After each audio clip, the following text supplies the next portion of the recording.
The scream cut through the frozen forest like a blade through silk, and King Draven Ashgard was already moving before the sound finished echoing off the mountains.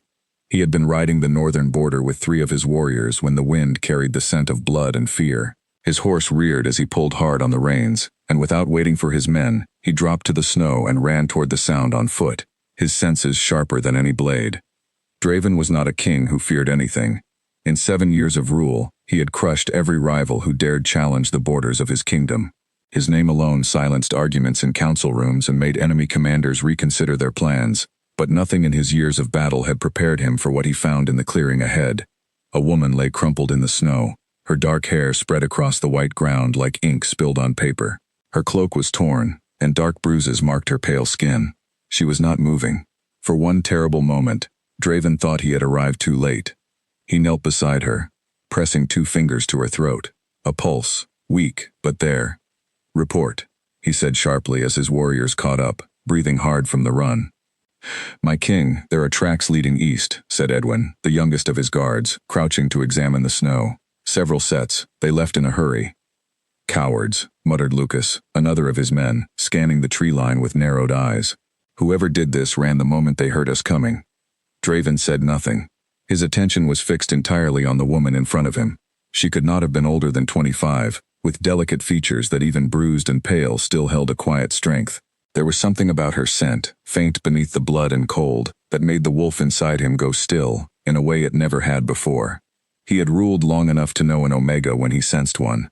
Omegas were rare in his kingdom, treasured by some packs and exploited by others. This woman had clearly been running from someone. The question was who, and why.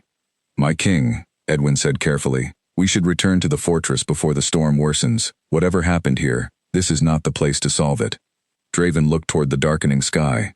Heavy clouds had rolled in from the west, and the temperature was dropping fast. If they left her here, she would not survive the night. If they took her back to the fortress, he would be bringing an unknown woman with unknown enemies directly into the heart of his kingdom. He made his decision in less than a second. "Bring extra furs," he ordered. "We ride back immediately." He lifted her from the snow himself, refusing the help of his men. She weighed almost nothing in his arms, fragile in a way that stirred something protective and unfamiliar in his chest.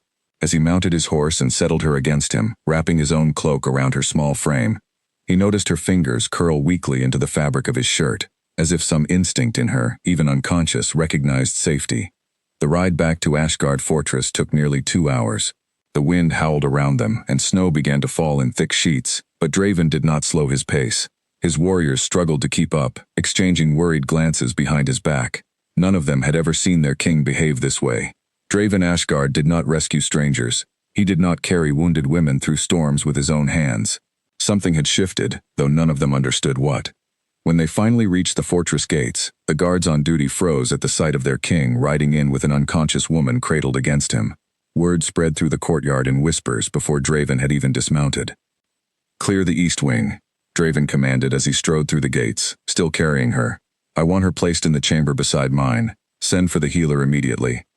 The fortress staff scrambled to obey, though confusion was evident on every face. Nora, the head healer, arrived within minutes, her sharp eyes assessing the woman's injuries with practiced speed. Bruised ribs, a wound on her shoulder that has already begun to close, and exhaustion beyond anything I've seen in a long while, Nora reported after her examination. "She has been through something terrible, my king, but she will live, if she rests." "She will rest," Draven said, his voice leaving no room for argument, "and she will be protected." Nora glanced up at him, studying his face for a long moment. In all her years serving the Ashgard family, she had tended to soldiers, nobles, and even the king's own father before him. She had never seen Draven look at anyone the way he looked at this unnamed woman now. "Of course, my king," she said quietly, choosing not to ask the questions burning in her mind. By the time the sun set, the entire fortress was buzzing with speculation. Servants whispered in the kitchens. Guards murmured in the barracks. No one knew who the woman was, where she had come from, or why the king had broken decades of tradition to bring a stranger into the heart of his home. Draven ignored all of it. He stood in the doorway of the chamber where she now rested, watching her chest rise and fall beneath the thick blankets. Her face, no longer twisted in fear, had softened into something peaceful. He told himself he was only making sure she survived the night. He told himself this was simply what any reasonable king would do for someone found near death on his land. But deep inside, in the part of him that had not stirred in years, he knew this was different. His advisor Simon found him there an hour later, arms crossed, expression carefully neutral in the way that meant he had something difficult to say. "My king," Simon began, "the council is asking questions. An unknown Omega, found injured near the border, brought directly into your private wing. People will talk. Let them talk," Draven replied without turning. "With respect, this could be dangerous. We don't know who attacked her or why. If her enemies discover she is here, it could bring conflict to our door. Then we will be ready for it," Draven said, his tone final. Simon studied his king's profile for a long moment, noting the tension in his jaw, the way his eyes never left the sleeping woman. He had served Draven since childhood and had never once seen him this affected by anything. "As you wish," Simon said finally, bowing his head before retreating from the doorway. Alone again, Draven stepped further into the room and lowered himself into the chair beside her bed. The fire crackled softly in the hearth, casting warm light across her features. He studied the curve of her cheek, the slight furrow in her brow even in sleep, as though some worry followed her even into unconsciousness. "Who are you?" he wondered silently, "and who wanted you dead?" He did not have answers yet, but something in him had already decided the questions did not matter. She was under his protection now, and nothing on this earth would change that. Outside, the storm raged on, rattling the windows and burying the fortress grounds beneath a fresh layer of snow.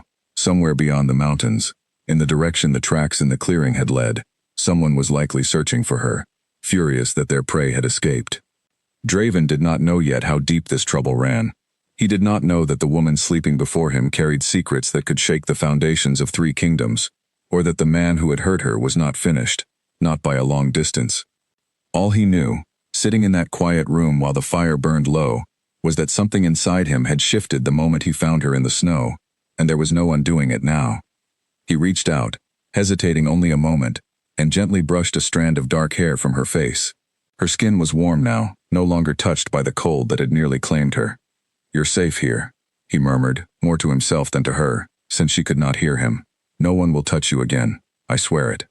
He did not know then how heavy that promise would become, or how many lives would be tested before it was fulfilled. He only knew, with a certainty that surprised him, that he intended to keep it no matter the cost. The night passed slowly. Draven remained by her side long after his men had retired, long after the fortress had gone quiet except for the wind outside. He watched her breathe, counted the rise and fall of her chest as though memorizing a rhythm he never wanted to lose. Near dawn, her fingers twitched against the blanket, and for a brief moment her eyes fluttered, dark lashes trembling before falling still again. Not yet awake, but closer to the surface than before. Draven leaned forward slightly, something unfamiliar tightening in his chest. Whoever she was, whatever storm she had walked through to end up in his snow-covered borderlands, he intended to stand between her and whatever came next. By morning, the entire fortress would know something had changed in their king. By nightfall, word would begin to travel beyond the walls, carried by servants who could not resist sharing such an unusual tale. And eventually, inevitably, it would reach ears that should never have heard it at all. But for now, in the quiet hours before sunrise, there was only Draven, the fire, and the sleeping woman whose arrival had already begun to rewrite the future of his kingdom, whether he was ready for it or not. Downstairs, in the great hall, his council had already begun to gather in hushed groups, debating what this meant for the kingdom's stability. Among them stood a face that smiled evenly while listening to every word, nodding along with practiced sincerity, all the while calculating how this unexpected development might be turned to someone else's advantage. No one paid him any particular attention. Why would they? He had served the Ashgard family loyally for years, or so everyone believed. The morning sun rose slowly over Ashgard Fortress, painting the snow in shades of gold and pink, unaware of the storm still gathering far beyond the mountains, where a furious Alpha Lord had just realized his stolen prize had vanished from his grasp completely, and was already ordering his men to find out exactly where she had gone. The peace inside those fortress walls, however fragile, was only the beginning. And peace, as Draven would soon learn, rarely lasted long once fate decided to interfere. The council chamber fell silent the moment King Draven entered, his boots striking the stone floor with deliberate force. Every noble seated at the long table straightened, sensing the tension radiating from him before he even spoke a word. "I have made my decision," Draven announced, his voice cutting through the murmurs that had filled the room moments before. "No one enters her chamber without my direct permission. No one touches her. No one questions her. Anyone who disobeys this command will answer to me personally, and I promise you, the answer will not be pleasant." A stunned silence followed. Simon, seated at the king's right hand, exchanged a glance with Nora across the table, both of them clearly uneasy with the weight of what had just been declared.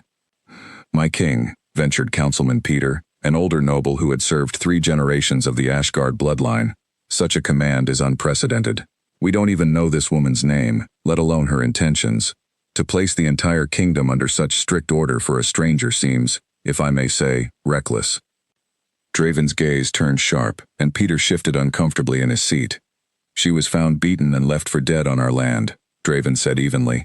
"Whether you understand my reasons or not, my decision stands. This is not a discussion, it is a command." No one else dared speak against him. The meeting ended shortly after, the council dispersing in tense clusters of whispered conversation, though none of them dared voice their doubts within earshot of the king.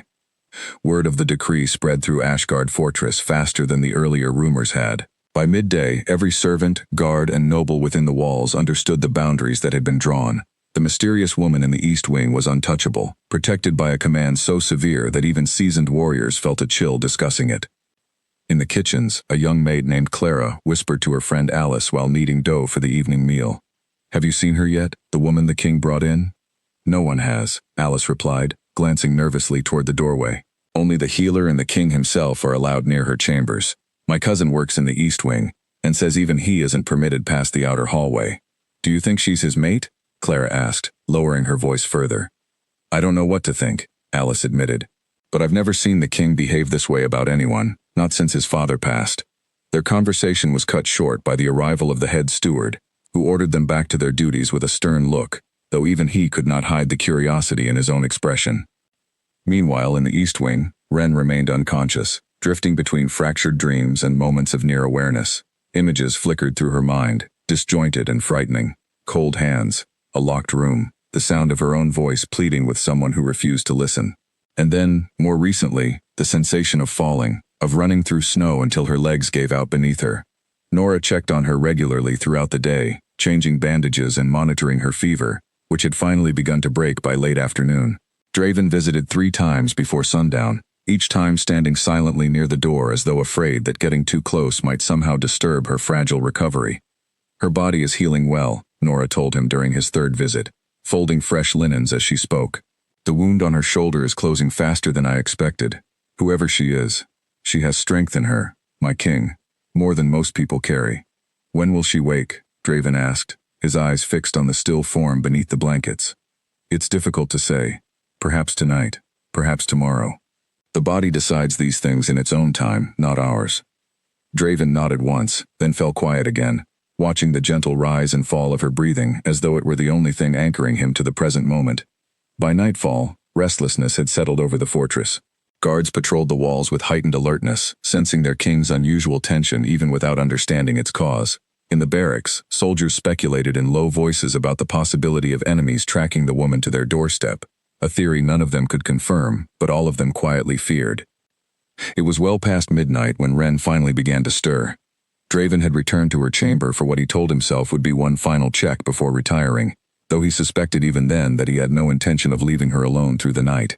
He sat in the chair beside her bed, the fire casting long shadows across the stone walls, when he noticed her fingers twitch against the blanket. He straightened immediately, watching closely as her breathing changed, becoming quicker, less steady. Her brow furrowed, and a soft, pained sound escaped her lips. "Ren," he said quietly, though he did not yet know her name. The word simply came to him, an instinct he could not explain.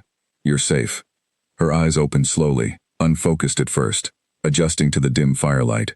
Panic flickered across her face immediately, her body tensing as though preparing to flee or fight, despite her clear physical weakness. "Where?" she rasped, her voice barely above a whisper, her throat dry from disuse. "You're in Ashgard Fortress," Draven said, keeping his voice low and even, the way one might speak to a frightened animal. "You were found injured near the northern border. You're safe now."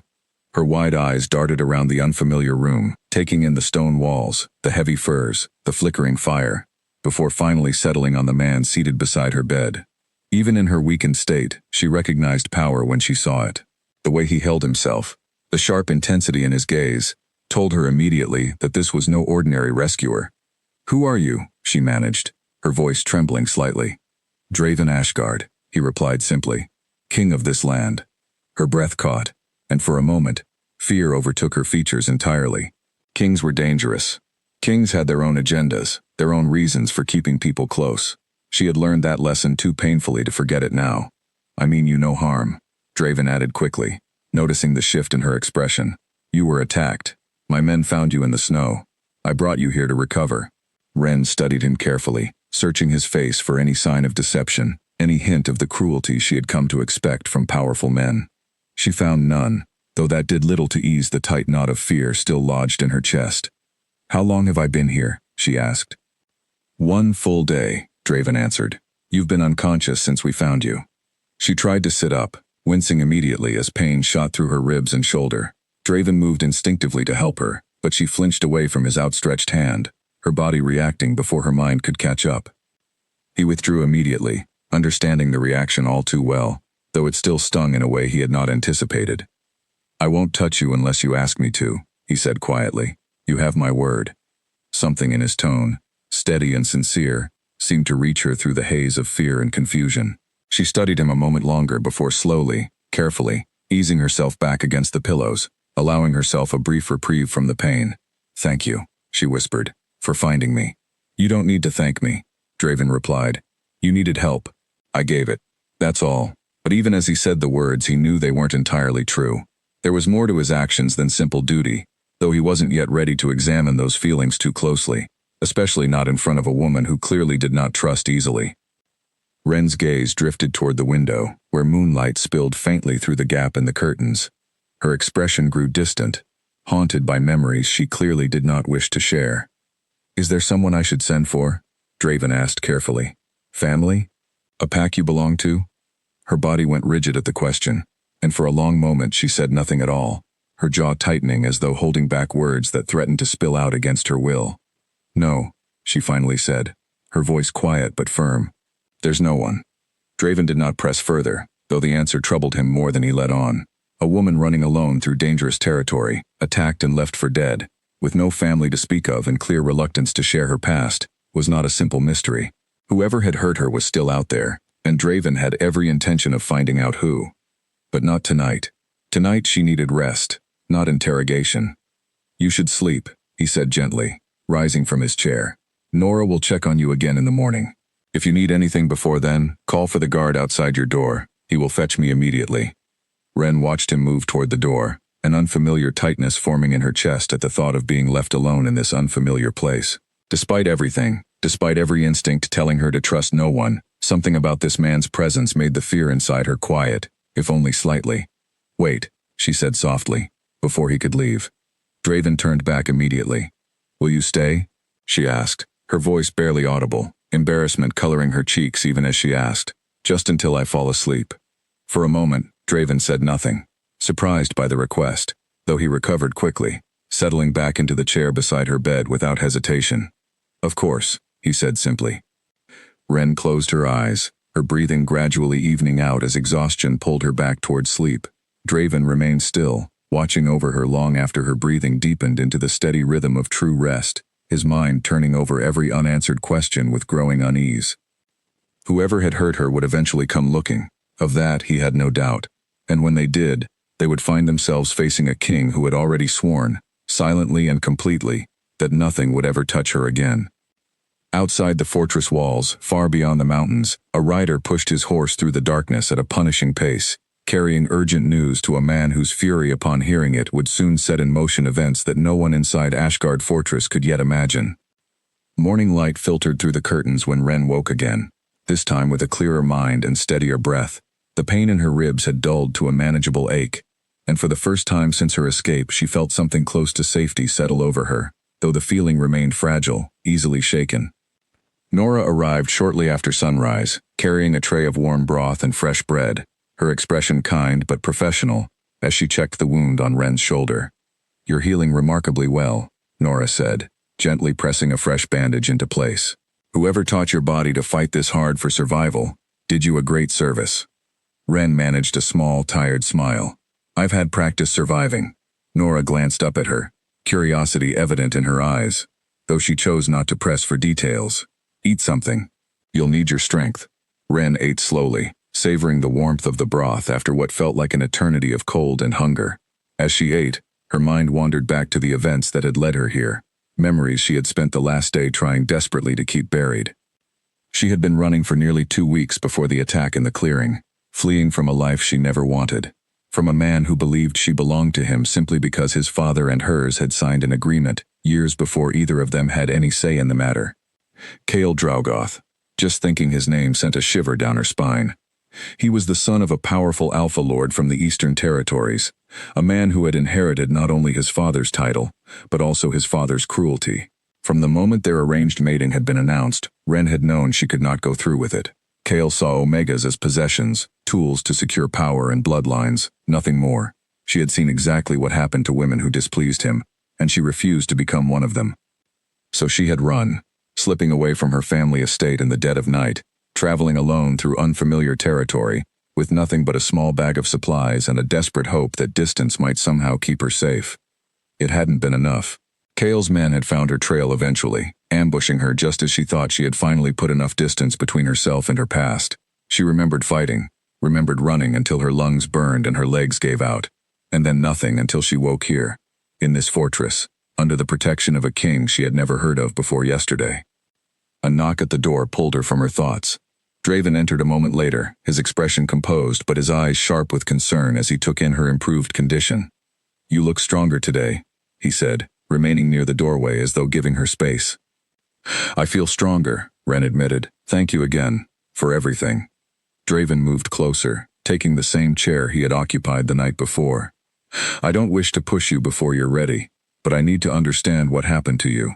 Who attacked you in the clearing?"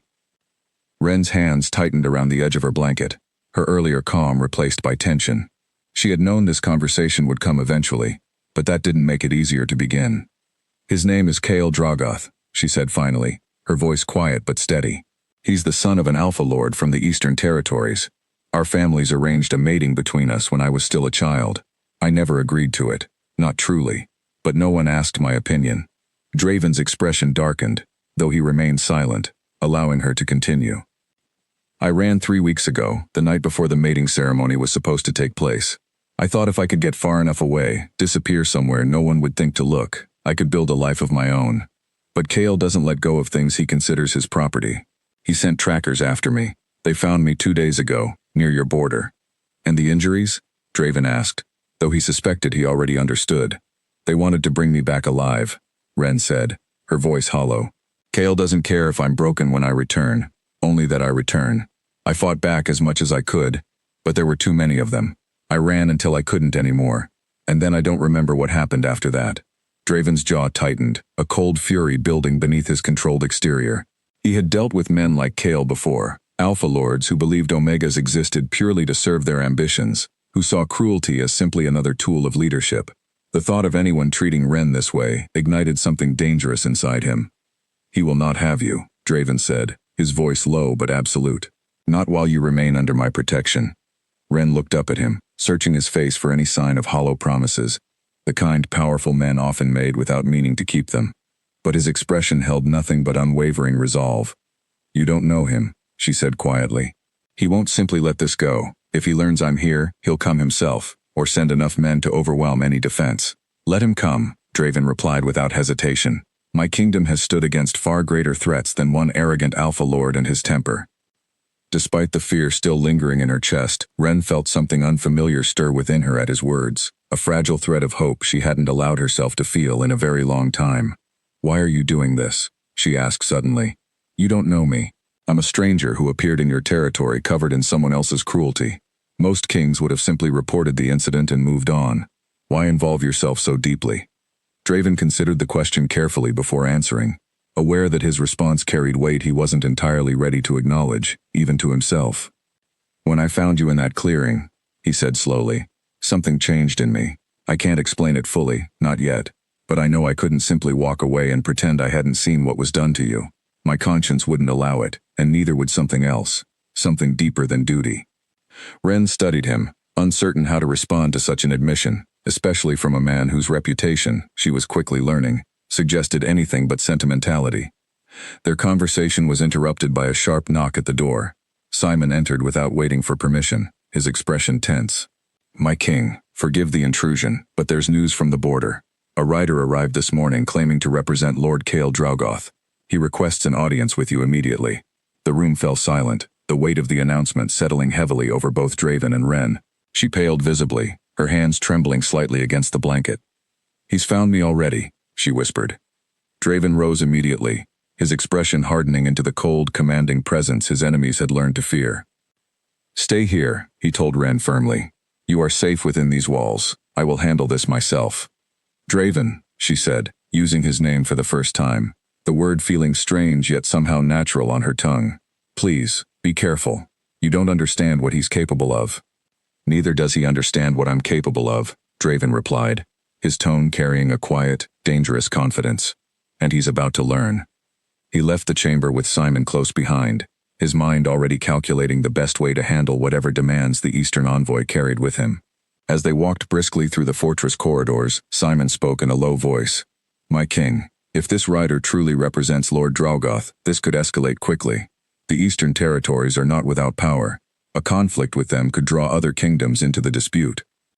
"I'm aware of the risks," Draven replied, his pace never slowing, "but I made a promise, and I intend to keep it, regardless of the cost."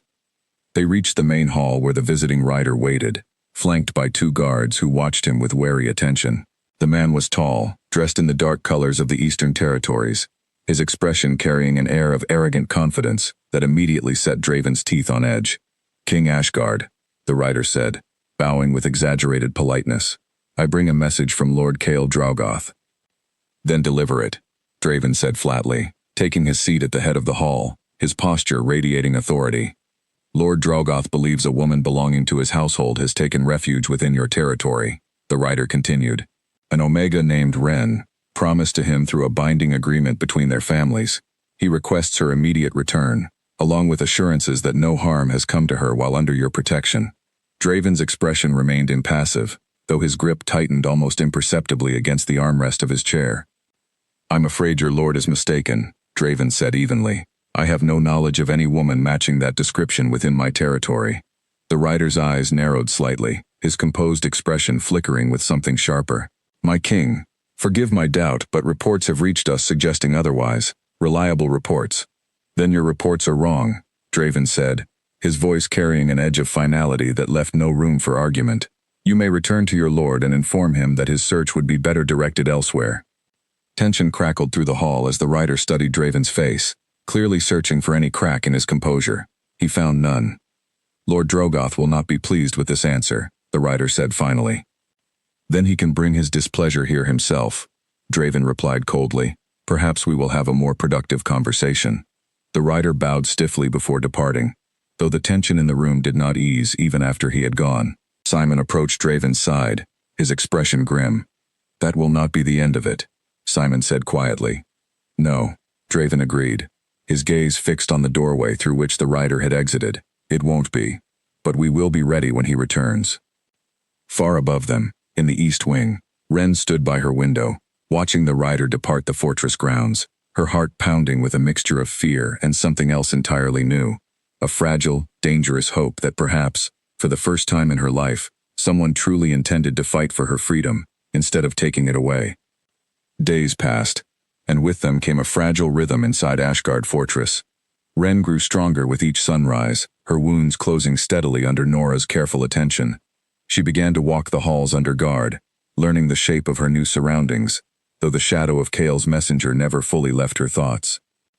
Draven found himself drawn to her company more often than he could easily explain. What began as brief visits to check on her recovery slowly stretched into longer conversations, shared meals, quiet moments where the weight of their positions, king and refugee, seemed to fade into something simpler.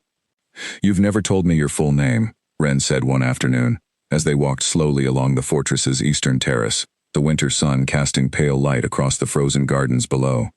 "Draven Ashgard," he replied, "though I suspect you already gathered that much." "I meant your family name has a story, surely," she said, a small smile tugging at her lips, the first genuine one he had seen from her since her arrival. "My grandfather built this fortress after uniting the northern clans," Draven explained. Ashgard was his mother's name, chosen to honor her memory after the wars ended. My father expanded our territory considerably before his passing, and I've spent most of my reign simply trying not to lose what they built. You've done more than that, Ren said quietly.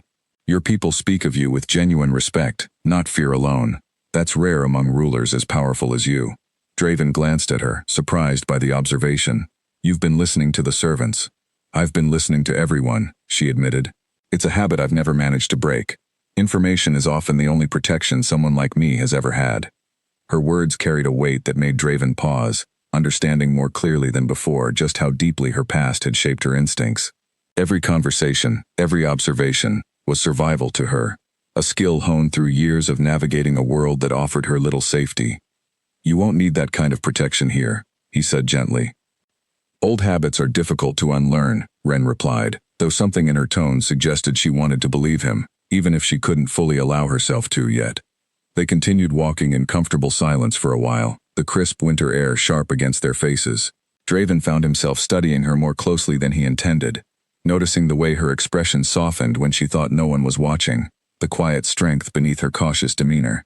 His wolf, usually a quiet, controlled presence within him, stirred restlessly whenever she was near, a sensation he had never experienced with such intensity before. He recognized the signs, though he refused to name them outright, unwilling to burden her with something she clearly wasn't ready to hear, not with Kale's threat still looming over both of their heads. Can I ask you something? Ren said suddenly, breaking the silence. Of course. Why haven't you asked me to leave? Every day I remain here, I put your kingdom at greater risk. Kale won't simply forget about me. Eventually he'll come himself, and when he does, the conflict will be far worse than one messenger delivering demands. Draven stopped walking, turning to face her fully. Do you want to leave? The question caught her off guard, and for a long moment she said nothing, her gaze dropping to the frozen ground beneath their feet. No, she admitted finally, her voice barely above a whisper. For the first time in longer than I can remember, I don't feel like I need to run. But that doesn't mean staying is safe. For me, or for your people. Let me worry about my people, Draven said firmly. You've spent your entire life being told where you belong and who you belong to. Here, you get to make that choice yourself. If you choose to stay, I will protect that choice with everything I have. If you choose to leave, I will help you disappear somewhere Kale can never find you. Either way, the decision is yours alone. Ren looked up at him, tears gathering unexpectedly in her eyes, though she blinked them back quickly, unused to such kindness being offered without expectation of something in return. No one has ever given me a choice before, she said softly. Then it's about time someone did, Draven replied. That evening Draven hosted a small gathering in the Great Hall, ostensibly to discuss upcoming trade agreements with neighboring territories, though in truth the meeting served as an opportunity to gauge his council's temperament regarding the growing tension with the eastern territories. Ren, still recovering, remained in her chambers, though Draven found his attention repeatedly drifting toward the east wing throughout the evening. Simon noticed, of course. He noticed everything. You care for her, Simon observed quietly, once the other councilmen had departed and only the two of them remained in the hall. Draven did not deny it. Is that a problem? Not necessarily, Simon said carefully, but it complicates things considerably, especially given her connection to Lord Drogoth. If this situation escalates into open conflict, and I believe it will, your feelings for her will be used against you by anyone seeking to weaken your position. Let them try, Draven said, though the warning settled uncomfortably in his mind nonetheless. I'm not questioning your strength, my king, Simon continued. I'm simply reminding you that not everyone within these walls shares your loyalty to her. There will be those who see her as a liability rather than someone worth protecting. Draven's expression hardened. Then those individuals will need to reconsider their position within my court. Simon inclined his head respectfully, though his expression remained troubled as he departed the hall, leaving Draven alone with his thoughts. Later that night, unable to settle his restless mind, Draven found himself walking toward the east wing once more, telling himself he simply wished to ensure Ren's recovery continued smoothly, though he suspected his reasons ran considerably deeper than that. He found her awake, sitting near the window of her chamber, wrapped in a thick shawl, watching the stars scattered across the clear winter sky. Couldn't sleep? He asked, lingering near the doorway. Too much on my mind, she admitted, glancing toward him with a tired smile. Come in, if you'd like. I could use the company. He crossed the room and settled into the chair beside her, following her gaze toward the window. Do you think he'll come himself? Ren asked quietly. Kale, I mean. Eventually. Draven admitted. Men like him don't tolerate being denied what they believe belongs to them. When his messenger returns with news of my refusal, he'll likely respond with force, or at least the threat of it. I'm frightened, Ren admitted, her voice small in a way that contradicted the quiet strength Draven had come to associate with her. Not for myself, not entirely. I'm frightened for what this might cost your people, your kingdom. I never wanted to bring this kind of danger to anyone. You didn't bring this danger, Draven said firmly. Cale brought it, through his own cruelty and entitlement. You are not responsible for his actions, only he is. Ren turned to look at him fully, something vulnerable and searching in her expression. Why does it feel like you understand me better after only a few days than anyone has in my entire life? Draven considered the question carefully before answering, aware that his response carried weight beyond simple words. Perhaps because I'm not looking at you as something to possess or control, he said quietly. I'm looking at you as someone worth protecting, worth listening to, worth knowing. Nothing more complicated than that. A comfortable silence settled between them, filled with unspoken understanding rather than awkwardness. For the first time since her arrival, Ren allowed herself to simply exist in the moment, without calculating escape routes or anticipating danger, trusting, if only briefly, that the man beside her meant every word he had spoken. Neither of them could have known, in that quiet, peaceful moment, that far to the east, Cale Draugoth had already received word of Draven's refusal, and his fury, cold and calculating, had already set in motion plans that would soon shatter the fragile peace they had both begun to cherish. A week passed since the Eastern Rider had delivered his lord's demands, and with each passing day, the tension within Ashgard Fortress grew thicker, like storm clouds gathering before a break. Draven doubled the guard along the northern border, sent scouts to monitor movement near the eastern territories, and prepared his warriors for the possibility of conflict, though he never spoke openly of these preparations in front of Ren, unwilling to add to her already considerable burden of guilt. Despite the looming threat, something undeniable had continued to grow between them. Their conversations had become a fixture of each day, stretching from morning walks along the fortress terraces to quiet evenings shared near the fire in the great hall after most of the household had retired for the night. Ren had regained most of her strength by now, though Nora insisted on continued rest each afternoon, a rule Ren obeyed more out of respect for the healer's dedication than any lingering weakness. She had begun assisting with small tasks around the fortress as well, unwilling to remain idle while others worked around her, a trait that had quickly earned the respect of the household staff who initially viewed her arrival with uncertain curiosity. You don't need to help with the mending, Draven observed one afternoon, finding her seated near the hearth in the servants' quarters, carefully repairing a torn cloak alongside two other women. I've spent my whole life being told I couldn't do useful things, Ren replied without looking up from her work. I'd like to prove that assumption wrong, even in small ways. Draven watched her for a long moment, something warm settling in his chest at the sight of her working comfortably alongside his household staff, laughing softly at something one of the women had said, entirely unguarded in a way he rarely witnessed. His wolf, restless as ever in her presence, urged him closer, though he resisted the impulse, unwilling to interrupt the simple contentment she had found in this small moment. That evening, however, the fragile peace was interrupted by urgent news delivered by one of his border scouts, a young man named Henry who arrived breathless and travel-worn, having ridden hard through the afternoon to reach the fortress before nightfall. My king, Henry reported, kneeling briefly before rising at Draven's gesture. Eastern forces have been spotted gathering near the border crossing at Thornwatch Pass. Their numbers are difficult to determine precisely, but scouts estimate at least 200 warriors, possibly more. Draven's expression darkened immediately. How long until they reach our territory, if that is indeed their intention? 3 days, perhaps 4, depending on the weather, Henry answered. They've made no attempt to conceal their movements, my king. If anything, it seems deliberate, meant to be noticed. A show of force, Simon murmured, standing nearby with his arms crossed, expression grim. Draugoth wants us to understand exactly what we're facing before he makes his next move. Draven considered the information carefully, his mind already calculating strategy, troop placement, supply lines, every consideration necessary to prepare his kingdom for potential conflict. Double the border patrols immediately, he ordered. Send word to the northern clans requesting additional warriors, should we need reinforcement. And prepare the fortress defenses, just in case this show of force becomes something more direct. Understood, my king, Henry replied, bowing before departing to relay the orders.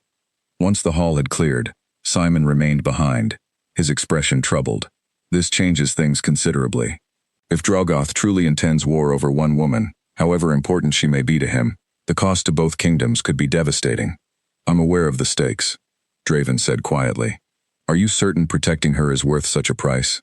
Simon asked carefully, though the question clearly pained him to voice. Draven turned to face his advisor fully, his expression unwavering despite the weight of the decision before him. Ren did nothing to deserve the cruelty she's already endured. If I abandon her now, simply to avoid conflict, then everything I claim to stand for as a ruler means nothing. My people deserve a king who protects the vulnerable, not one who sacrifices them for convenience. Simon studied him for a long moment before finally nodding, understanding settling into his expression despite his lingering concerns. Then we prepare for whatever comes next. That night, Draven found himself unable to bring the difficult news to Ren directly, though he knew concealing it entirely would be both dishonest and unfair to her. He found her in the fortress library, curled into a chair near the fire, a book resting forgotten in her lap as she stared into the flames. You look troubled, she observed as he entered, immediately sensing something had shifted in his demeanor. Draven settled into the chair across from her, choosing his words carefully. Scouts reported Eastern forces gathering near the border. Drogoth appears to be preparing for confrontation. Ren's face paled, the book slipping entirely from her lap as her hands tightened into fists against her knees. This is exactly what I feared. He's bringing war to your doorstep because of me. He's bringing war because of his own arrogance and cruelty, Draven corrected firmly. Nothing about this is your fault, Ren. I need you to understand that clearly. How can I not blame myself? She asked, her voice trembling with barely restrained emotion. Your people will suffer, your warriors will fight, possibly die, all because I ran from a fate I couldn't accept. If I had simply gone through with the mating, none of this would be happening. Draven moved from his chair, kneeling before her so their eyes met directly, his expression fierce with conviction. If you had gone through with that mating, you would have spent the rest of your life suffering under a man who views you as property rather than a person. That is not a fate anyone should accept, regardless of the consequences of refusing it. You did nothing wrong by choosing to survive. Tears finally spilled down her cheeks, and she made no attempt to hide them this time, allowing herself the vulnerability she had denied for so long. I don't want anyone to die because of me, she whispered. No one will die because of you, Draven said gently, reaching up to brush the tears from her cheek, his touch tender, despite the calluses earned through years of battle. If anyone dies in the coming conflict, it will be because of Drogoth's cruelty and refusal to accept that you belong to no one but yourself. You are not responsible for his choices, only he is. Ren leaned into his touch, something breaking open within her chest, a wall she had maintained for so long finally beginning to crumble. I'm frightened, she admitted quietly. So am I, Draven confessed, surprising her with his honesty. But not of Drogoth's warriors, or the conflict ahead. I'm frightened of losing something I've only just found, something I didn't know I was missing until you appeared in that clearing. Their eyes met, and for a long moment neither spoke, the weight of unspoken feelings hanging heavily between them. Finally Ren reached up, her fingers gently touching the side of his face, an action so simple yet so significant given her earlier reluctance toward any physical contact. Thank you, she whispered, for seeing me as more than what happened to me. You are far more than that, Draven replied softly. You are the bravest person I have ever known, Ren. Nothing that happened to you diminishes that truth.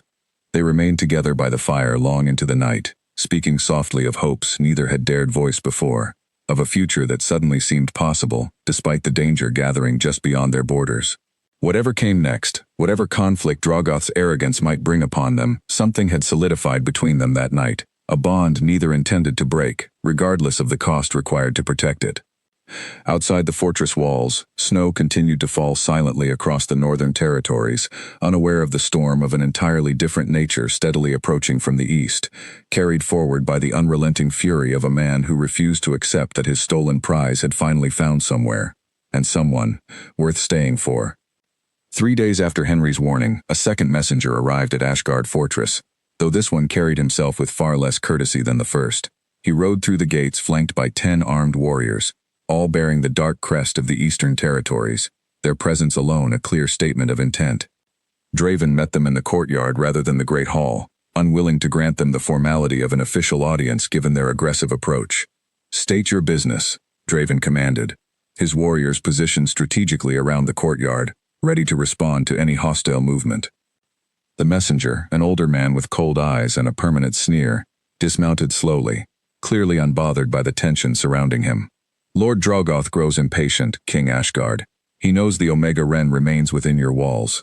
Continued denial only insults his intelligence further.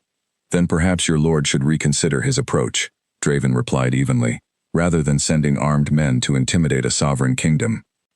This is merely a demonstration of what Lord Drogoth is prepared to bring, should you continue refusing his rightful request. The messenger continued, his tone carrying an edge of threat despite his calm delivery. Return the Omega, and this conflict ends peacefully. Refuse again, and Lord Drogoth will consider it an act of war. The courtyard fell silent, tension thick enough to feel physically. Draven's warriors shifted subtly, hands resting near weapons, awaiting only their king's command. The woman you refer to is not property to be returned, Draven said, his voice hardening into something dangerous. She is a person who has chosen sanctuary within my kingdom, and I have sworn to protect that choice. Tell your lord that if he wishes to pursue this matter further, he is welcome to bring his grievance to me directly, rather than sending messengers to threaten my household. The messenger's expression flickered with something like surprise, clearly unprepared for such an unwavering response. You would truly risk war over one Omega, King Ashgard? Surely even you understand the cost such a conflict would bring to your people. I understand exactly what protecting the vulnerable requires, Draven replied. If your lord wishes to test that resolve, he will find me fully prepared for whatever conflict follows. The messenger studied Draven for a long moment, before finally remounting his horse, his expression carrying a barely concealed fury. Very well, I will deliver your message precisely as spoken. I suspect Lord Drogoth's response will not be one you welcome. The Eastern warriors departed as abruptly as they had arrived, leaving behind a courtyard heavy with unspoken tension. Simon approached his king immediately, his expression grim. That was not a diplomatic exchange, my king. That was a declaration. I'm aware, Draven replied, watching the departing riders disappear beyond the fortress gates. Prepare our warriors. Whatever comes next, we will meet it fully prepared. News of the confrontation spread quickly through the fortress, and by evening, Ren had heard every detail from the servants who could not resist discussing such dramatic events. She found Draven in his private study, poring over maps of the northern territories, calculating potential defensive positions should conflict truly arrive. You spoke to his messenger, she said quietly from the doorway, her expression tight with worry. I did, Draven confirmed, glancing up from the maps spread across his desk. I made our position clear. And now he'll come for certain, Ren said, moving further into the room, her arms wrapped tightly around herself. I heard what you told him, that you would protect me regardless of the cost. Draven, please, reconsider. If I leave now, disappear into the wilderness before he arrives, perhaps your people can avoid this conflict entirely. Draven rose immediately, crossing the room to stand before her, his expression fierce with conviction. Running away now would not save my people from this conflict, Ren. Drogoth has already decided this is a fight worth having, regardless of your location. If you leave, he will simply hunt you down elsewhere, and I will have failed to protect someone who deserved protection, without even preventing the war he seems determined to wage. But if you stay, we face this together, Draven interrupted gently. My kingdom is not weak, Ren. My warriors are skilled, our defenses are strong, and I have every intention of ensuring Drogoth regrets ever threatening what belongs under my protection. Ren studied his face, searching for any hesitation, any doubt that might suggest his confidence was simply bravado meant to comfort her. She found none, only unwavering determination. I don't want you to suffer because of me, she whispered. I won't suffer because of you, Draven said firmly. I will fight because of my own choice, my own conviction that you deserve better than the cruelty you've endured. This is not a burden you've placed upon me, Ren. It's a cause I've chosen freely. Despite everything, despite the very real danger gathering just beyond the horizon, something in his words settled the frantic fear within her chest, replaced instead by a quiet, steady resolve of her own. Then let me help, she said suddenly, surprising even herself with the conviction in her voice. I know things about Drogoth's forces, his tactics, his weaknesses. I spent years within his household before I ran. That knowledge could prove valuable in preparing your defenses. Draven considered her offer carefully, recognizing both the courage it required and the practical value it offered. Are you certain? Reliving those memories won't be easy. I'm certain, Ren replied firmly. If Drogoth intends to bring war to your doorstep, then I refuse to simply hide while others fight on my behalf. I want to help however I can. Draven nodded, respect evident in his expression. Then let's begin. Tell me everything you know." They spent the following hours poring over maps and strategic considerations, Ren offering detailed insight into Drogoth's typical battle formations, his reliance on overwhelming numbers rather than tactical sophistication, weaknesses in his supply chains that had frustrated his own commanders during previous conflicts. As the night deepened, Simon joined them, initially skeptical of relying on information from someone so personally connected to their enemy, though his skepticism gradually faded as Ren's knowledge proved consistently accurate and valuable. "You've given us considerably more advantage than I expected," Simon admitted, studying the notes he had taken throughout their discussion. "This could shift the balance significantly in our favor." "I want him to fail," Ren said quietly, her expression hardening with a determination that surprised both men. "Not just for my own sake, but for every other person he's hurt or controlled throughout the years. Drogoth has caused enough suffering. It's time someone finally stood against him successfully." Draven watched her with growing admiration, recognizing in her words not just fear or desperation, but genuine strength, a resolve forged through years of surviving impossible circumstances. Whatever conflict lay ahead, he found himself increasingly confident that together, they stood a genuine chance of ending Drogoth's cruelty for good. As the meeting concluded and Simon departed to relay their strategic insights to the assembled commanders, Draven and Ren remained together in the quiet study, the fire burning low as exhaustion finally began to settle over both of them. "Thank you," Draven said softly, "for trusting me with your past, and for choosing to fight rather than flee." "Thank you," Ren replied, "for giving me a reason to believe fighting was even possible." Their eyes met, and in that quiet moment, surrounded by maps and strategic plans meant to prepare for war, something deeper solidified between them, a partnership built not merely on protection, but on genuine mutual respect and growing affection. Neither felt any need to hide any longer. Outside, the winter wind howled against the fortress walls, carrying with it the distant promise of conflict soon to arrive, though within those walls, two people who had found unexpected strength in each other prepared themselves fully for whatever trials awaited them, together rather than apart. The following days passed in a blur of preparation. Warriors trained relentlessly in the fortress courtyard, blacksmiths worked through the night forging additional weapons, and supply carts arrived steadily from allied territories, all in anticipation of the conflict everyone now understood was inevitable. Ren threw herself into the preparations as well, spending hours with Simon and the fortress commanders, refining strategies based on her intimate knowledge of Drogoth's forces.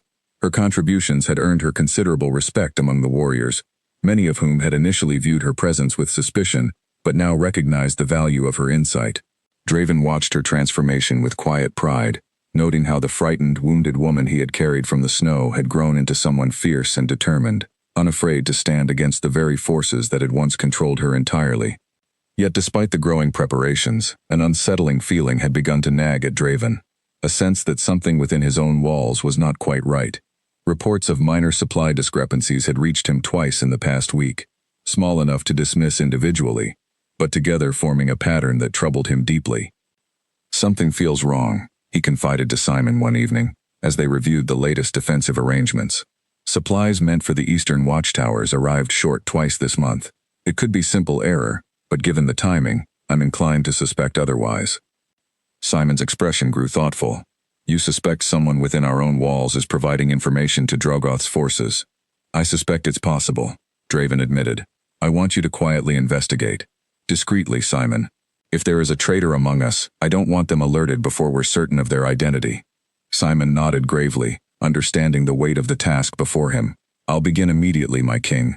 Discreetly, as you've asked." Over the following days, Simon conducted careful inquiries, cross-referencing supply records, questioning household staff under the guise of routine administrative review, and gradually narrowing his suspicions toward a handful of individuals with access to sensitive information.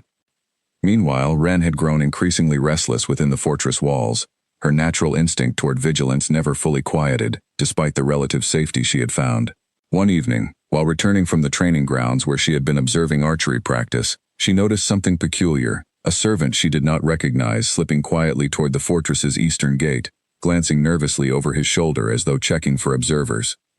Her instincts, honed through years of survival, immediately flagged the behavior as suspicious.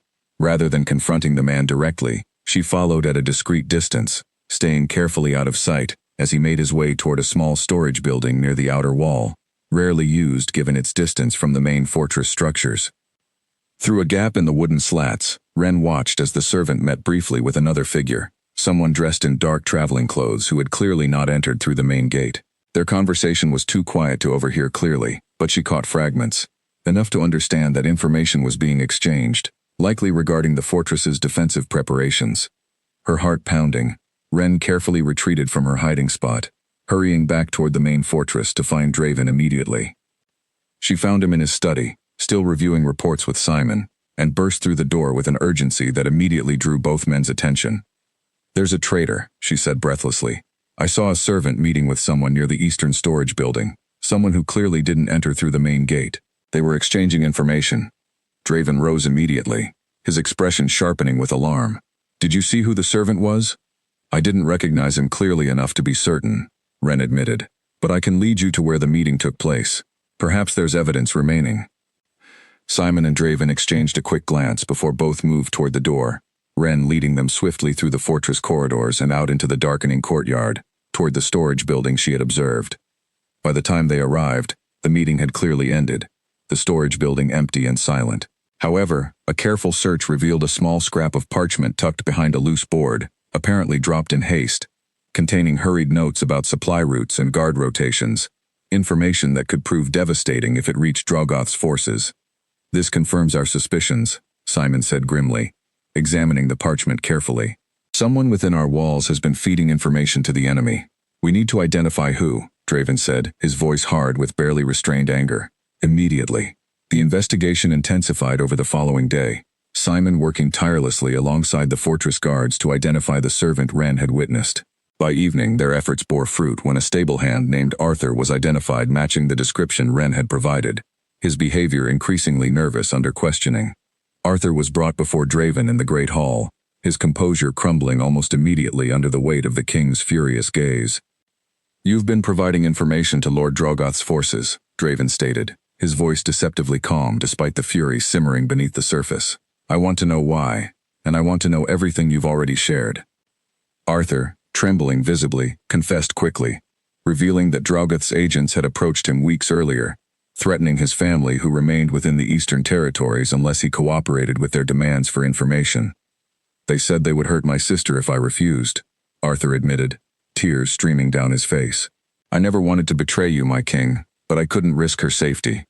Draven's expression softened slightly, understanding the impossible position Arthur had been placed in, though the betrayal itself remained a serious matter, regardless of the circumstances forcing it. "What have you already told them?" Draven asked. "Guard rotations, some supply information, general troop numbers," Arthur confessed.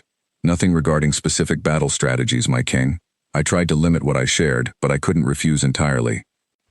Draven considered the confession carefully, recognizing both the genuine remorse in Arthur's expression and the very real danger his family faced should Drogoth discover his cooperation had ended. "Your family will be brought to safety within our territory," Draven decided finally. "You will remain under guard until this conflict concludes, but you will not face punishment for actions taken under such threat, provided you now cooperate fully in helping us understand exactly what information has already reached our enemy." Arthur's relief was immediate and profound, gratitude flooding his expression as he agreed readily to cooperate fully with the investigation. However, the incident had revealed a more immediate danger. If Drogoth's agents had successfully infiltrated the fortress once, further attempts were likely, and Ren, given her critical importance to the conflict, remained a primary target. That very night, as if to confirm these fears, an attempt was made to breach the east wing where Ren's chambers were located. A guard patrol discovered unfamiliar footprints near a rarely used servant's entrance, evidence that someone had attempted, unsuccessfully, to access the wing through an alternative route. Draven's fury upon learning of the attempted breach was immediate and absolute. He personally oversaw the reinforcement of the east wing's security, adding additional guards and ensuring every possible entrance was carefully monitored throughout the night. "They tried to take me," Ren said quietly, sitting in her chambers as Draven checked the newly reinforced security measures himself. "Tonight, while everyone slept." "They failed," Draven said firmly, though the anger in his voice remained evident, "and they will continue to fail, for as long as I draw breath." Ren studied him carefully, noting the fierce protectiveness radiating from every line of his expression. "You're frightened," she observed quietly, "not for yourself, but for me."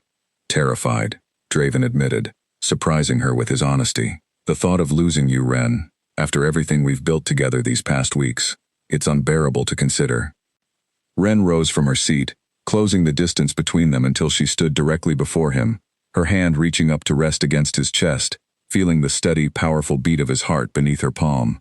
Then let's ensure that fear never becomes reality, she said softly. Together. Draven covered her hand with his own, holding it gently against his chest, his eyes meeting hers with an intensity that spoke more clearly than words ever could. Whatever conflict lay ahead, whatever betrayals or dangers still threatened them, they faced it now as partners, bound together by something far stronger than mere circumstance had ever created. Outside the fortress walls, unaware of the failed infiltration attempt, Kael Drogoth continued his march westward, his forces growing steadily as allied lords answered his call, drawn by promises of shared conquest, should Ashgard's territory fall beneath their combined might. The true battle, both men now understood, would arrive far sooner than anyone had initially anticipated. The morning after the failed infiltration attempt, Ashgard Fortress moved with the urgency of a kingdom bracing for war. Every warrior capable of holding a weapon reported for final assignments, every wall was inspected for weaknesses, and every gate was reinforced against the approaching threat. Scouts returned with increasingly alarming reports. Drogoth's forces had grown considerably since the initial estimate, bolstered by allied lords eager to share in whatever spoils victory might bring. Numbers now suggested closer to 400 warriors marching steadily toward Ashgard territory, far exceeding what Draven had originally prepared to face. We need reinforcements beyond what the northern clans have already promised, Simon advised during a tense war council held in the Great Hall. Maps spread across the long table depicting projected troop movements and defensive positions. Our current numbers, while skilled, may not be sufficient against a force of that size. I've already sent word to the mountain clans, Draven replied, studying the map carefully. They owe my father a debt from the wars of unification. I intend to call upon that debt now. Will they answer? Asked Councilman Peter, his earlier skepticism regarding Ren's presence seemingly forgotten in the face of a far greater concern now threatening their kingdom entirely. They will, Draven said with quiet confidence. Their leader, Chief Oliver, is a man of honor. He will not ignore a legitimate call for aid, especially against an enemy as widely known for cruelty as Drogoth. Ren, seated near the end of the table, studied the map with careful attention, her finger tracing the projected path of Drogoth's forces. He'll approach through Thornwatch Pass, she said suddenly, drawing everyone's attention. It's the most direct route, but also the most predictable. If I know Kael, he'll expect us to anticipate that, and may attempt to split his forces, sending a portion through the eastern forest trail to flank our defenses. Simon studied the map where she indicated, considering her assessment carefully. That would explain the additional scouting activity reported near the forest boundary yesterday. Then we prepare for both possibilities, Draven decided. Concentrate our primary defense at Thornwatch Pass, but position a secondary force within the forest trail to intercept any flanking maneuver. The council continued refining their strategy late into the evening, incorporating Ren's insights alongside the tactical experience of Draven's commanders. By the time the meeting concluded, a comprehensive defense had taken shape, one that balanced their numerical disadvantage with superior knowledge of both terrain and enemy tactics. As the council dispersed, Draven found himself once again alone with Ren in the now quiet hall, the weight of the coming conflict settling heavily over both of them. You've given us a genuine advantage, Draven said, watching as she carefully rolled the maps they had used throughout the meeting. I want this to end, Ren replied simply, not just for my own sake, but so no one else has to suffer under Kael's cruelty ever again. Word arrived 2 days later that Chief Oliver had indeed answered Draven's call, marching south with nearly 150 warriors from the mountain clans, a welcome addition that considerably improved their chances against Drogoth's approaching force. The mountain warriors arrived just as the first signs of Drogoth's approach became visible along the horizon, distant fires marking their nightly encampments as they drew steadily closer to Ashgard territory. Chief Oliver, a broad-shouldered man with a weathered face and sharp, assessing eyes, greeted Draven with the respect of a longtime ally rather than mere obligation. Your father stood beside my people when we needed him most, Oliver said, clasping Draven's forearm in greeting. I would not dishonor that memory by ignoring your call now. Your aid means more than you know, Draven replied sincerely. Drogoth's forces considerably outnumber our own. Then we will simply have to ensure our warriors fight considerably harder, Oliver said with a confident grin that suggested decades of successful battles behind his casual demeanor. Introduced to Ren shortly after his arrival, Oliver studied her with evident curiosity, clearly having heard rumors of the woman whose presence had brought his ally to the brink of war. "So you're the Omega who managed to make our king abandon centuries of careful diplomacy for the sake of protection," Oliver observed, though his tone carried no judgment, only genuine interest. "I never intended to bring this conflict upon anyone," Ren said quietly. "Conflict finds those worth fighting for, regardless of intention," Oliver replied. "From what I understand, you've contributed considerably toward our defensive strategy already. That's more than most refugees manage, frightened and uncertain in unfamiliar territory." Ren offered a small, grateful smile at his understanding, appreciating the lack of judgment in his assessment despite the complicated circumstances surrounding her presence. As night fell over the fortress, with Drogoth's forces now visible as distant campfires along the horizon, a heavy silence settled over Ashgard's warriors, each man and woman aware that the following days would likely determine not just their own survival, but the fate of their entire kingdom. Draven walked the fortress walls that night, checking positions personally, offering quiet words of encouragement to warriors young and old preparing for what many suspected would be the most significant battle of their lives. He found Ren near the eastern wall, watching the distant fires with an unreadable expression, her hands gripping the stone parapet tightly. "Can't sleep?" he asked, moving to stand beside her. "How can anyone sleep, knowing what tomorrow or the day after might bring?" she replied quietly. Draven studied the distant campfires alongside her, calculating their proximity, estimating perhaps 2 days remained before Drogoth's forces reached striking distance. "Whatever happens," Draven said, turning to face her fully, "I want you to know that meeting you, protecting you, choosing to stand against Drogoth's cruelty, none of it has been a burden, Ren. It has been the greatest honor of my reign." Ren turned to face him as well, her expression soft despite the tension surrounding them both. "You've given me something I never believed possible, Draven. Not just safety, but genuine partnership, respect, the chance to fight for my own freedom rather than simply accepting whatever fate others decided for me. Regardless of what happens in the coming days, I will never regret finding my way to your kingdom." Draven reached up, gently cupping her face in his palm, his thumb brushing softly across her cheek. "You didn't simply find your way here, Ren. You found your way home." Their eyes met, and in that quiet moment atop the fortress walls, surrounded by the looming shadow of approaching war, something unspoken passed between them, a promise neither needed to voice aloud, understood completely through the simple, steady connection of their gaze. Below them, throughout the fortress courtyard, warriors continued their final preparations, sharpening weapons, reinforcing armor, steeling themselves for whatever the coming days would demand. Above them, the stars shone bright and clear despite the gathering storm on the horizon, indifferent to the fate of kingdoms, yet somehow, in that fragile moment, offering a quiet reminder that even amid the darkest uncertainty, something beautiful could still exist, worth protecting, worth fighting for, regardless of the cost required to preserve it. The horns sounded at dawn, their deep, resonant call echoing across the frozen valley, as Drogoth's forces finally emerged from the tree line at Thornwatch Pass, their numbers stretching across the horizon like a dark tide threatening to overwhelm everything in its path. Draven stood at the head of his own forces, positioned strategically along the narrow pass where the terrain itself would work in their favor, forcing Drogoth's larger army to funnel through a confined space rather than overwhelming them through sheer numbers alone. Beside him stood Chief Oliver, his mountain warriors positioned along the ridgeline above the pass, ready to rain arrows down upon the enemy the moment they entered striking range. Simon commanded the eastern flank, tasked with intercepting any attempt to circle through the forest trail as Ren had predicted. Ren herself remained within the fortress under heavy guard, though she had insisted on being positioned where she could observe the battlefield and provide additional strategic guidance should circumstances shift unexpectedly. Draven had reluctantly agreed, understanding her need to feel involved rather than simply hidden away while others fought on her behalf. "They're bringing the full force through the pass," Oliver observed, studying the approaching army with a critical eye. "No sign yet of the flanking maneuver your Omega predicted." "Give it time," Draven replied, his gaze fixed on the distant figure he recognized immediately as Kael Drogoth himself, riding at the front of his forces with an arrogant confidence that suggested he had never once considered the possibility of defeat. The two armies drew closer, tension stretching taut across the frozen valley until it felt as though the very air might shatter from the strain. Finally, when the distance had closed sufficiently, Drogoth raised his hand, halting his forces just beyond arrow range, his voice carrying across the valley with practiced authority. "Ashgard!" he called out. "Return what belongs to me, and this conflict ends without further bloodshed." Draven stepped forward, his own voice carrying equal authority, despite the vast difference in their numbers. She belongs to no one but herself, Drogoth.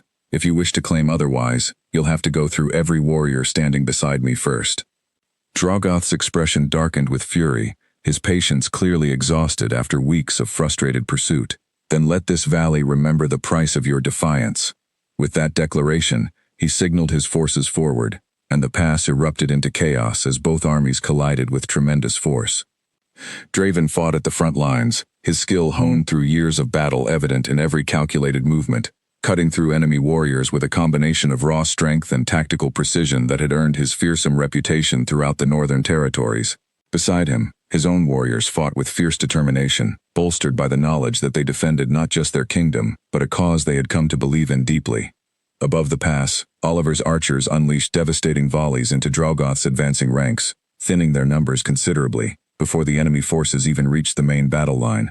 The narrow terrain, exactly as anticipated, prevented Drogoth's superior numbers from fully overwhelming Draven's more strategically positioned defenders. Hours passed in brutal, exhausting combat, neither side gaining decisive advantage, as the battle raged across the frozen valley floor. Draven fought tirelessly, his focus unwavering despite the mounting fatigue, driven by a singular determination to end this conflict decisively, rather than allow it to drag into a prolonged, devastating war. Meanwhile, exactly as Ren had predicted, a portion of Drogoth's forces attempted to circle through the eastern forest trail, hoping to flank Draven's defenders and break their formation from an unexpected direction. However, Simon's forces, positioned precisely to intercept such a maneuver, met the flanking attempt with fierce resistance, successfully repelling the attempted breach and forcing the enemy back toward the main battle. As the day wore on, casualties mounted on both sides, though Draven's superior positioning and Ren's invaluable strategic insight had begun to shift the balance increasingly in their favor. Drogoth's forces, initially confident in their numerical superiority, found themselves increasingly demoralized as their advantage steadily eroded against the disciplined, well-prepared defense arrayed against them. Finally, as the sun began its descent toward the western mountains, Draven spotted his opportunity. Drogoth himself had grown increasingly reckless as the battle turned against him, pushing further into the front lines in a desperate attempt to rally his faltering forces. Draven fought his way steadily toward him, cutting through the chaos with singular purpose, until finally the two men stood face to face amid the churning battlefield, surrounded by the clash of combat continuing around them. "This ends now, Drogoth," Draven said, his voice carrying clearly despite the surrounding noise. "She was promised to me," Drogoth snarled, his composure finally cracking under the weight of his failing campaign. "Nothing you do will change that agreement." "Agreements made without her consent mean nothing," Draven replied firmly. "She chose freedom over the fate you intended for her. That choice will be respected, regardless of what it costs either of us." Drogoth lunged forward with a furious cry, and the two men engaged in fierce combat, their skills evenly matched despite Draven's superior control and discipline. The fight stretched on, each exchange testing both warriors to their absolute limits, the surrounding battle seeming to fade into distant background noise as the true confrontation between them unfolded. Finally, after a grueling exchange that left both men breathing heavily, Draven found the opening he had been seeking, disarming Drogoth with a decisive strike that sent his opponent's weapons skittering across the frozen ground. Drogoth stared up at him, defeated and furious, awaiting whatever judgment Draven intended to deliver. "Yield," Draven commanded, his voice carrying absolute authority across the immediate battlefield. "Yield now, and I will show mercy your own cruelty never extended to those you controlled." For a long moment, Drogoth remained silent, his expression twisted with barely restrained fury at his own defeat. Finally, recognizing the hopelessness of his position, surrounded by Draven's warriors and having lost the decisive confrontation, he lowered his head in reluctant surrender. "I yield," he said bitterly. Word of Drogoth's defeat spread quickly across the battlefield, and his remaining forces, seeing their leader fallen and surrounded, began laying down their weapons in surrender, rather than continuing a fight they now recognized as hopeless. The battle, which had raged for hours across the frozen valley, finally came to an end as the last rays of sunlight faded behind the western mountains, leaving behind a battlefield scarred by conflict, but ultimately claimed by Ashgard's defenders. Within the fortress, Ren had watched the distant battle unfold with heart-pounding anxiety, unable to fully discern the outcome from her distant vantage point, until finally, as dusk settled over the valley, Messengers arrived carrying news of victory. Relief flooded through her so completely that her legs nearly gave out beneath her, tears of overwhelming emotion finally breaking free after weeks of carefully controlled fear and determination. She rushed toward the fortress gates, unable to wait patiently for Draven's return, desperate to see with her own eyes that he had survived the conflict he had waged so fiercely on her behalf.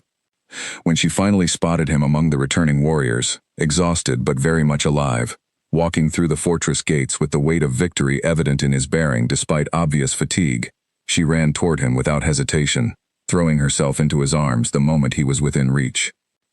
Draven caught her easily, holding her tightly against his chest, relief and exhaustion mingling within his own expression as he buried his face against her hair. "It's over," he murmured, his voice rough with emotion. "You're safe now, truly and completely safe."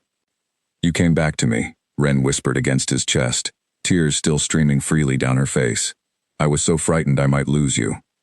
"Nothing could have kept me from returning to you," Draven replied firmly, pulling back slightly to meet her eyes directly. "Not Drogoth, not his entire army, nothing in this world could have stopped me from coming back to you." Around them, the fortress erupted into celebration as news of the victory spread throughout the household, warriors embracing loved ones, servants weeping with relief, the entire kingdom collectively releasing the tension that had built steadily over the preceding weeks. Amid the celebration, Draven and Ren remained locked in their embrace, the weight of everything they had endured together finally beginning to lift, replaced by the profound relief of survival, and the quiet, growing certainty that whatever came next, they would face it together, bound by a bond forged through fire, and finally, blessedly, secured through hard-won victory. In the days following the battle at Thornwatch Pass, Ashgard Fortress settled into a period of careful recovery. The wounded were tended with dedicated care under Nora's watchful supervision. Fallen warriors were honored with solemn ceremonies befitting their sacrifice, and the captured remnants of Drogoth's forces were processed with fair, measured judgment rather than vengeful cruelty, a distinction that spoke volumes about the kingdom Draven had built and continued to strengthen. Kael Drogoth himself remained under careful guard within the fortress, awaiting formal judgment from a council of regional rulers convened specifically to address his actions. Word of his defeat, and the reasons behind the conflict, had spread quickly throughout the northern territories, painting a clear picture of a man whose cruelty and entitlement had finally led to his downfall.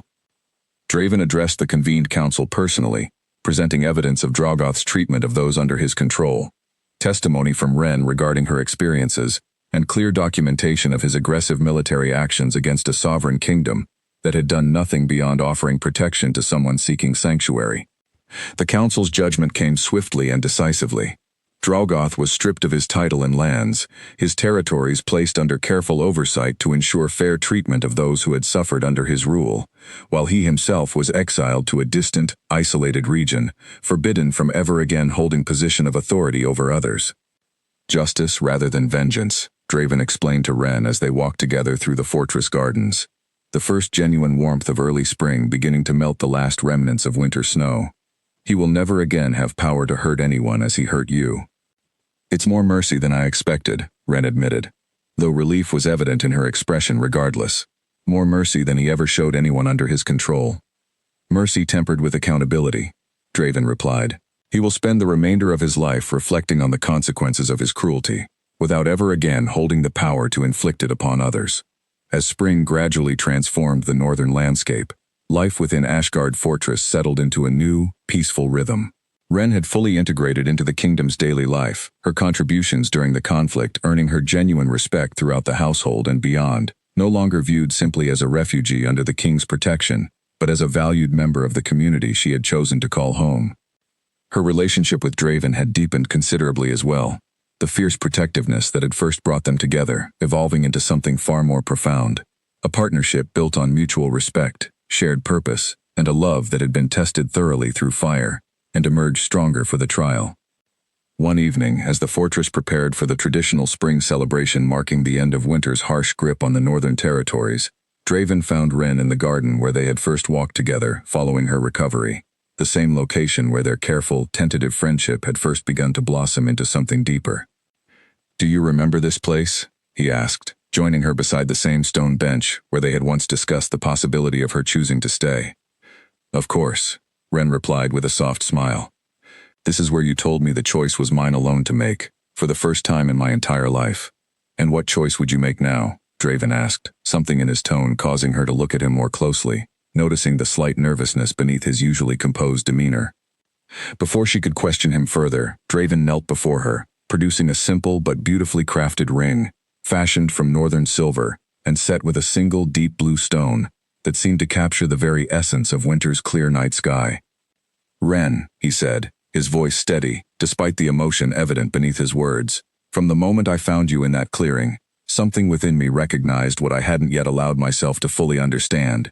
You are not simply someone I chose to protect. You are the person I choose, completely and without reservation, to spend my life beside. Will you accept not just my protection, but my heart, fully and permanently, as my mate and as my queen?"